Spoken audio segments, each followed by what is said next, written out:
Today's read aloud was a special request in honor of all the beautiful flowers that bloom at this time of year. Miss Rumphius, written by Barbara Cooney. Published by Puffin Books. The Lupine lady lives in a small house overlooking the sea. In between the rocks around her house grow blue and purple and rose-colored flowers. The Lupine lady is little and old, but she has not always been that way. I know. She is my great aunt, and she told me so. Once upon a time, she was a little girl named Alice, who lived in a city by the sea. From the front stoop, she could see the wharves and the bristling masts of tall ships. Many years ago, her grandfather had come to America on a large sailing ship. Now he worked in the shop at the bottom of the house, making figureheads for the prows of ships and carving Indians out of wood to put in front of cigar stores. For Alice's grandfather was an artist. He painted pictures, too, of sailing ships and places across the sea. When he was very busy, Alice helped him put in the skies. In the evening, Alice sat on her grandfather's knee and listened to his stories of faraway places. When he had finished, Alice would say, "When I grow up, I too will go to faraway places. And when I grow old, I too will live beside the sea." "That is all very well, little Alice," said her grandfather. "But there is a third thing you must do." "What is that?" asked Alice. "You must do something to make the world more beautiful," said her grandfather. "All right," said Alice, but she did not know what that could be.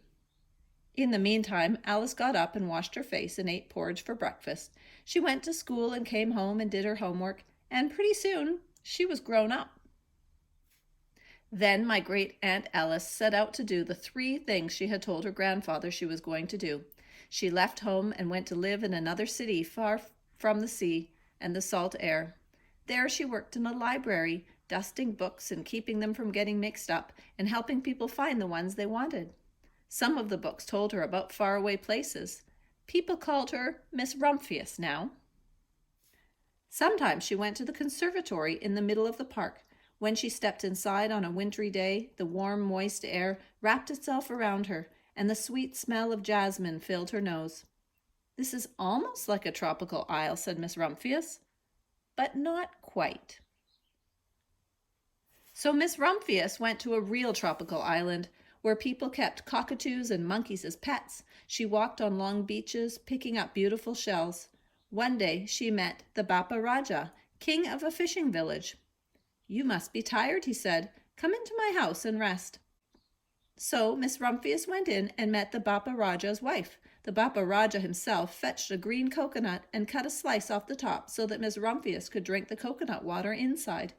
Before she left, the Bapa Raja gave her a beautiful mother-of-pearl shell on which he had painted a bird of paradise and the words, "You will always remain in my heart."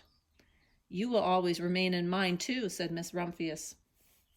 My great-aunt, Miss Alice Rumphius, climbed tall mountains where the snow never melted. She went through jungles and across deserts. She saw lions playing and kangaroos jumping, and everywhere she made friends she would never forget.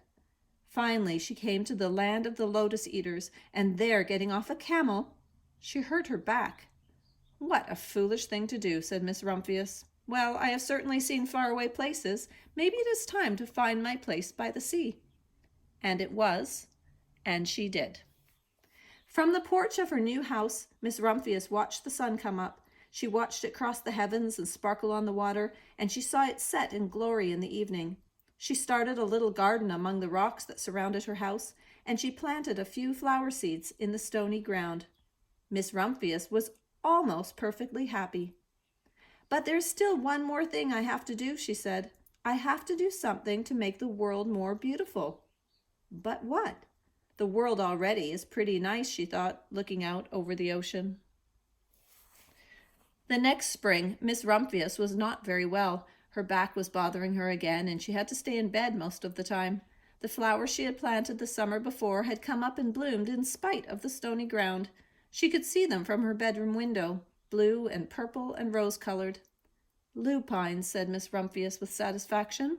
"I have always loved lupines the best." I wish I could plant more seeds this summer so that I could have still more flowers next year. But she was not able to. After a hard winter, spring came. Miss Rumphius was feeling much better. Now she could take walks again. One afternoon, she started to go up and over the hill, where she had not been in a long time. "I don't believe my eyes," she cried when she got to the top, for there on the other side of the hill was a large patch of blue and purple and rose-colored lupines. "It was the wind," she said as she knelt in delight. "It was the wind that brought the seeds from my garden here, and the birds must have helped." Then Miss Rumphius had a wonderful idea. She hurried home and got out her seed catalogues. She sent off to the very best seed house for 5 bushels of lupine seeds. All that summer, Miss Rumphius, her pockets full of seeds, wandered over fields and headlands, sowing lupines. She scattered seeds along the highways and down the country lanes. She flung handfuls of them around the schoolhouse and the back of the church. She tossed them into hollows and along stone walls. Her back didn't hurt her any more at all. Now some people called her that crazy old lady. The next spring, there were lupines everywhere. Fields and hillsides were covered with blue and purple and rose-colored flowers. They bloomed along the highways and down the lanes. Bright patches lay around the schoolhouse and back of the church. Down in the hollows and along the stone walls grew the beautiful flowers. Miss Rumphius had done the third, the most difficult thing of all.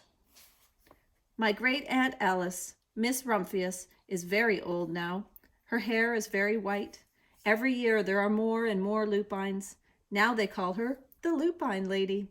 Sometimes my friends stand with me outside her gate, curious to see the old lady who planted the fields of lupines. When she invites us in, they come slowly. They think she is the oldest woman in the world. Often she tells us stories of faraway places.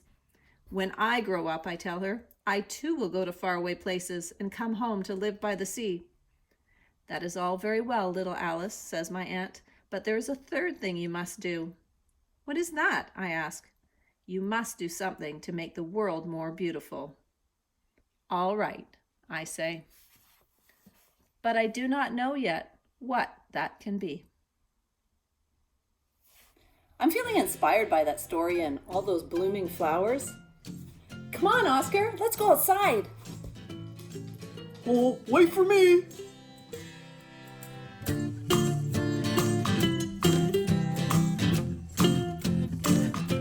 I don't think those are lupines, Miss McKay.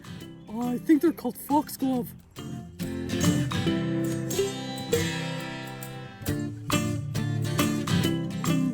I sure hope those are not poisonous. Are these lupines, Oscar? Are these lupines, Oscar? Are these lupines, Oscar? No. None of those are lupines. I don't care, Oscar!